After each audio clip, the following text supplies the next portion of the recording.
നിയമസഭാ തെരഞ്ഞെടുപ്പിൽ ഇത്തവണ വലിയ തിരിച്ചടിയേൽക്കേണ്ടി വന്നത് കേരള കോൺഗ്രസ് എമ്മിനാണ്. മത്സരിച്ച 12 സീറ്റുകളിൽ 12 ഇടത്തും കേരള കോൺഗ്രസ് മാണി വിഭാഗം തോൽവിയറിഞ്ഞു. തോൽവിയുടെ പഴിയാർക്ക്? ഇന്ന് കേരള കോൺഗ്രസ് എമ്മിന്റെ സ്റ്റിയറിംഗ് കമ്മിറ്റി യോഗം കോട്ടയത്ത് ചേർന്നിരുന്നു. യോഗത്തിൽ CPM-നെതിരെ നിശബ്ദമായ വിമർശനമാണ് ഉയർന്നത്. പാലായിലടക്കം CPM അണികൾ വ്യാപകമായി ക്രോസ് വോട്ട് ചെയ്തു എന്നാണ് ജോസ് കെ മാണി യോഗത്തിന് ശേഷം വിശദീകരിച്ചത്. ആദ്യം നമുക്ക് ജോസ് കെ മാണിയുടെ പ്രതികരണത്തിലേക്ക്. പ്രധാനപ്പെട്ട അല്ലെങ്കിൽ മിക്കവാറുമുള്ള നിയമസഭാ മണ്ഡലങ്ങളിൽ എടുത്ത് പരിശോധിച്ച് നോക്കുമ്പോൾ CPM-ന്റെ അണികളുടെ ഒരു ക്രോസ് വോട്ടിംഗ് നടന്നിട്ടുണ്ട് എന്നുള്ള ഒരു വിവരമാണ് ഇവിടെ ചർച്ചയിൽ വന്നിട്ടുള്ളത്.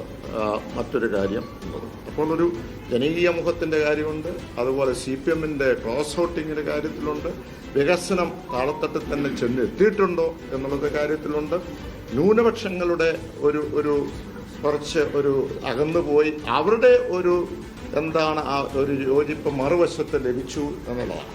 അപ്പോൾ അതിനകത്ത് ഒരു തരത്തിൽ പറഞ്ഞാൽ വലിയൊരു ക്യാമ്പയിൻ ഇതിനു മുമ്പ് ഒരു 6-8 മാസക്കാലമായി മീഡിയയിൽ കൂടെ വന്നൊരു ചർച്ച, ഒരു നരേറ്റീവ് കൊണ്ടുവന്നു. അതിൻ്റെ കാര്യങ്ങൾ സൂചിപ്പിച്ചു. RSSഉം LDF-ഉമായി ഡീൽ നടത്തുന്നു എന്ന് പറഞ്ഞത് അത് ബോധപൂർവമായിട്ടുള്ള ഒരു നരേറ്റീവ് ഇന്ന് മീഡിയക്കകത്തൂടെ കൊണ്ടുവന്നു എന്ന് ഞാൻ കരുതുന്നു. മണിക്കൂറുകൾ നീണ്ട സ്റ്റിയറിംഗ് കമ്മിറ്റി യോഗത്തിനൊടുവിലാണ് ജോസ് കെ മാണി മാധ്യമങ്ങളോട് സംസാരിച്ചത്. ആ മാധ്യമങ്ങളോട് സംസാരിച്ചപ്പോൾ എങ്ങനെയാണ് തോറ്റുപോയത് എന്നൊരു വിലയിരുത്തലായി പറയുന്നത് CPM വ്യാപകമായി ക്രോസ് വോട്ട് ചെയ്തു. പാലായിലടക്കം കേരള കോൺഗ്രസ് മത്സരിച്ച മണ്ഡലങ്ങളിൽ CPM പ്രവർത്തകർ, CPM അണികൾ വ്യാപകമായി ക്രോസ് വോട്ട് ചെയ്തു എന്നൊരു വിശദീകരണമാണ് ജോസ് കെ മാണി നൽകുന്നത്. പക്ഷേ കഴിഞ്ഞ തെരഞ്ഞെടുപ്പിൽ 2021 നിയമസഭാ തെരഞ്ഞെടുപ്പിൽ കേരള കോൺഗ്രസ് സമാഹരിച്ച വോട്ടുകൾ എവിടെ പോയി എന്നൊരു ചോദ്യമോ അത്തരത്തിലൊരു ചർച്ചയോ അവിടെ ഉണ്ടായില്ല എന്നതും ശ്രദ്ധേയമാണ്. കാരണം തെരഞ്ഞെടുപ്പ് ഫലം വന്നതിന് ശേഷം നിർണായകമായ സ്റ്റിയറിംഗ് കമ്മിറ്റി യോഗമായിരുന്നു. അപ്പോൾ CPM-ന് മേൽ പഴിചാരിയത് കൊണ്ട് മാത്രം കാര്യങ്ങൾ തീരുന്നില്ല. കഴിഞ്ഞ തവണ ജയിച്ച 5 മണ്ഡലങ്ങളിലടക്കം കേരള കോൺഗ്രസ് എമ്മിന് ലഭിച്ച വോട്ടിൽ വലിയ കുറവാണ് വന്നിട്ടുള്ളത്. ആ കണക്കുകളിലേക്കൊന്ന് നമ്മൾ പോകാം. കേരള കോൺഗ്രസിന് ലഭിക്കുന്ന സീറ്റുകൾ 2021 5 സീറ്റുകളിലാണ് കേരള കോൺഗ്രസ് വിജയിച്ചത്. കാഞ്ഞിരപ്പള്ളി, പൂഞ്ഞാർ, ചങ്ങനാശ്ശേരി, റാന്നി, ഇടുക്കി എന്നീ മണ്ഡലങ്ങളിൽ ജയിക്കാൻ 12 സീറ്റുകളിൽ മത്സരിച്ചു. 5 സീറ്റുകളിൽ ജയിക്കാൻ കേരള കോൺഗ്രസിന് കഴിഞ്ഞു. 2026 എത്തുമ്പോൾ ചിത്രം മാറുകയാണ്. മത്സരിച്ച 12 ഇടത്തും കേരള കോൺഗ്രസ് തോൽവി ഏറ്റുവാങ്ങുകയാണ്. അപ്പോൾ നമുക്ക് 2021 2026 കേരള കോൺഗ്രസ് എമ്മിന് ലഭിച്ച വോട്ട് ഷെയറുകൾ കൂടി ഒന്ന് നോക്കിയാൽ കേരള കോൺഗ്രസിന് ലഭിച്ച വോട്ട് ചുവന്ന അക്കത്തിൽ അടയാളപ്പെടുത്തിയിരിക്കുന്നത് കേരള കോൺഗ്രസിന് ലഭിച്ച വോട്ടും ഒപ്പം NDA മുന്നണിക്ക് കേരള കോൺഗ്രസ് മത്സരിച്ച 12 ഇടങ്ങളിൽ എത്രത്തോളം വോട്ട് ഷെയർ ഉണ്ടാക്കാൻ കഴിഞ്ഞു എന്നുള്ള കണക്കുകൾ കൂടിയാണ് നമുക്ക് സ്ക്രീനിൽ കാണാൻ കഴിയുന്നത്. ഇത് 2021 വോട്ട് നിലയാണ്. അടുത്തത് 2026 വോട്ട് നില കൂടെ കാണാം. 2026 വോട്ട് നിലയിലേക്ക് വരുമ്പോൾ കേരള കോൺഗ്രസിന്റെ വോട്ട് നിലയിൽ വലിയ ഇടിവ് ഉണ്ടാകുന്നു. അതേസമയം തന്നെ NDAക്ക്, BJPക്ക്, BDJS മത്സരിച്ചെടുത്ത വലിയ രീതിയിൽ വോട്ട് സമാഹരിക്കാൻ NDAക്ക് കഴിഞ്ഞു, BJPക്ക് കഴിഞ്ഞു എന്നുള്ള കണക്കുകൾ കൂടി വ്യക്തമാക്കുന്നതാണ് 2026 വോട്ടിംഗ് നില.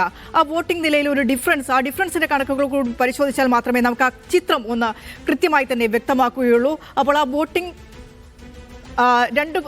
കേരള കോൺഗ്രസിനും NDAക്കും ലഭിച്ച വോട്ടിങ്ങിന്റെ ഒരു ഡിഫറൻസ് കൂടെ പരിശോധിക്കാം. ഇപ്പോൾ നമ്മൾ സ്ക്രീനിൽ കാണുന്നത് വോട്ട് വ്യത്യാസമാണ്. കേരള കോൺഗ്രസ് എമ്മിന് 2021 2026 ലഭിച്ച വോട്ടുകളിൽ വന്ന ഡിഫറൻസ്. എല്ലാ മണ്ഡലങ്ങളിലും വോട്ട് കുറഞ്ഞിട്ടുണ്ട്. ഏകദേശം 10,000 വോട്ട് മുതൽ 18,000 വോട്ടുകൾ കടുത്തുവരെ വോട്ടിൽ ഡിഫറൻസ് ഉണ്ട്. നോക്കൂ, ഇരിക്കൂർ മണ്ഡലത്തിൽ വന്നിരിക്കുന്നത് 18,225 വോട്ടുകളാണ് കേരള കോൺഗ്രസിന് നഷ്ടമായത് 2021 2026. അങ്ങനെ പല മണ്ഡലങ്ങളിലും കണക്കുകൾ ആ രീതിയിലാണ്. അപ്പോൾ കണക്കുകൾ ഇതായിരിക്കെ കേവലം CPM-നെ പഴിചാരി തെരഞ്ഞെടുപ്പ് തോൽവിയെ ന്യായീകരിക്കുന്ന കേരള കോൺഗ്രസിനെയാണ് ഇന്ന് കണ്ടത്. അപ്പോൾ നമുക്ക് ഇന്നത്തെ യോഗത്തിൽ എന്താണ് വിലയിരുത്തൽ ഉണ്ടായത്, ഈ കണക്കുകളൊക്കെ അവർ സംസാരിച്ചോ എന്നുള്ള കാര്യം കൂടി പരിശോധിക്കേണ്ടതുണ്ട്. ജോസി കെ ബാബു ആണ് ചേരുന്നത് വിശദാംശങ്ങളുമായി. ജോസി, പറയൂ, എങ്ങനെയായിരുന്നു ഇന്നത്തെ ഒരു യോഗത്തിന്റെ വിലയിരുത്തൽ? CPM-നെ കുറ്റപ്പെടുത്തി വിമർശിച്ചുമായിരുന്നു ഇന്ന് ചേർന്ന കേരള കോൺഗ്രസ് സ്റ്റിയറിംഗ് കമ്മിറ്റി യോഗം അവസാനിച്ചത്. പ്രധാനപ്പെട്ട വിമർശനം CPM ക്രോസ് വോട്ട് ചെയ്തു, CPM അണികൾ കേരള കോൺഗ്രസിന് വോട്ട് ചെയ്തില്ല, മറിച്ച് UDF-നും BJP-ക്കും അനുകൂലമായി വോട്ട് ചെയ്തു എന്നുള്ള വിമർശനമായിരുന്നു കമ്മിറ്റിയിൽ ഉയർന്നു വന്നത്. അത് പിന്നീട് വാർത്താ സമ്മേളനത്തിൽ ജോസ് കെ മാണി സ്ഥിരീകരിക്കുകയും ചെയ്തു. അക്കാര്യങ്ങൾ കണക്കുകൾ പരിശോധിച്ചപ്പോൾ തങ്ങൾക്ക് ബോധ്യമായി, അങ്ങനെയൊരു ക്രോസ് വോട്ടിംഗ് നടന്നിട്ടുണ്ട് എന്നായിരുന്നു ജോസ് കെ മാണിയുടെ പ്രതികരണം. അതോടൊപ്പം തന്നെ മുഖ്യമന്ത്രിക്കെതിരെയും രൂക്ഷമായ വിമർശനങ്ങൾ ഉയർന്നു വന്നു. മുഖ്യമന്ത്രിയുടെ ചില ചെയ്തികൾ, പെരുമാറ്റങ്ങൾ ഒക്കെയും വലിയ ജനവികാരം എതിരാകാൻ ഇടയാക്കി. മുഖ്യമന്ത്രിയുടെയും CPM നേതാക്കളുടെയും ചില പെരുമാറ്റ രീതികൾ അത് വലിയ ജനവികാരം എതിരാക്കി. അത് LDF-ന് മൊത്തത്തിൽ വലിയ എതിർപ്പായി മാറുകയും ചെയ്തു. അങ്ങനെയാണ് വലിയ UDF തരംഗം ആഞ്ഞടിച്ചതെന്നുള്ള പൊതുവായ വിലയിരുത്തലാണ് ഇന്നത്തെ യോഗത്തിൽ ഉയർന്നു വന്നത്. അതോടൊപ്പം തന്നെ LDF RSS ബന്ധമെന്ന തരത്തിലുള്ള UDF-ന്റെ വലിയ പ്രചാരണം, മാധ്യമങ്ങളിലൂടെയുള്ള അത്തരം പ്രചാരണം അത് ന്യൂനപക്ഷ വോട്ടുകൾ അകലാനിടയാക്കി എന്നുള്ള വിമർശനവും അത് ഇന്നത്തെ യോഗത്തിൽ ചർച്ചയായി വന്നിട്ടുണ്ടായിരുന്നു. കൂടാതെ മുന്നണി മാറ്റവുമായി ബന്ധപ്പെട്ടുകൊണ്ടുള്ള ചർച്ചകൾ, മുന്നണി മാറ്റം നടത്താതിരുന്നത്, UDF-ലേക്ക് മടങ്ങിപ്പോകാതിരുന്നത് വലിയ തിരിച്ചടിയാണ് എന്നുള്ള വികാരം അണികൾക്കിടയിലും ഒരു വിഭാഗം നേതാക്കൾക്കിടയിലുമുണ്ട്. അതിന് പ്രധാനപ്പെട്ട കാരണക്കാരായി റോഷി അഗസ്റ്റിനും അതോടൊപ്പം തന്നെ റാന്നി MLA-യുമായിരുന്ന പ്രമോദ് നാരായണമാണ് നിലകൊണ്ടതെന്നുള്ള വികാരം അംഗങ്ങൾ പ്രകടിപ്പിച്ചു. പക്ഷെ അവരുടെ പേരെടുത്ത് പറയാതെയായിരുന്നു വിമർശനം. പല നേതാക്കളും കളഞ്ഞു കുളിച്ചു.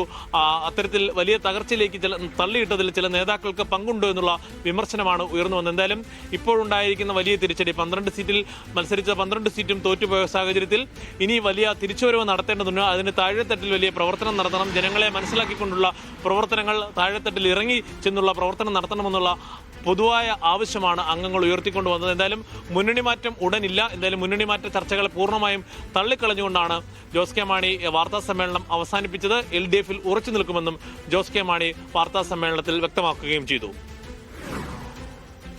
വാക്കുകൾക്ക് എത്രത്തോളം ഉറപ്പുണ്ട് എന്നുള്ളതാണ്. മുന്നണി വിടാനാണോ നീക്കം? സാധാരണ ജനങ്ങളുടെ പൾസ് മനസ്സിലാക്കാൻ LDF നേതൃത്വത്തിന് കഴിഞ്ഞില്ല എന്നാണ് ഇന്ന് സ്റ്റിയറിംഗ് കമ്മിറ്റിയിൽ ഉയർന്ന ഏറ്റവും സുപ്രധാനമായ സ്റ്റിയറിംഗ് കമ്മിറ്റിയിൽ പങ്കെടുത്ത അംഗങ്ങളുടെ ഏറ്റവും രൂക്ഷമായ ഒരു വിമർശനം എന്ന് പറയുന്നത്. CPM നേതാക്കളുടെ ഇടപെടൽ ജനകീയമായിരുന്നില്ല. അങ്ങനെ വിലയിരുത്തുമ്പോൾ ഒരിക്കൽ കളഞ്ഞു കുളിച്ച മുന്നണി മാറ്റത്തിനുള്ള അവസരം വീണ്ടെടുത്ത് അണികളെ ആശ്വസിപ്പിക്കാനുള്ള ഒരു നീക്കം അത് ജോസ് കെ മാണി നടത്തുമോ എന്നാണ് ഇനി കണ്ടറിയേണ്ടത്.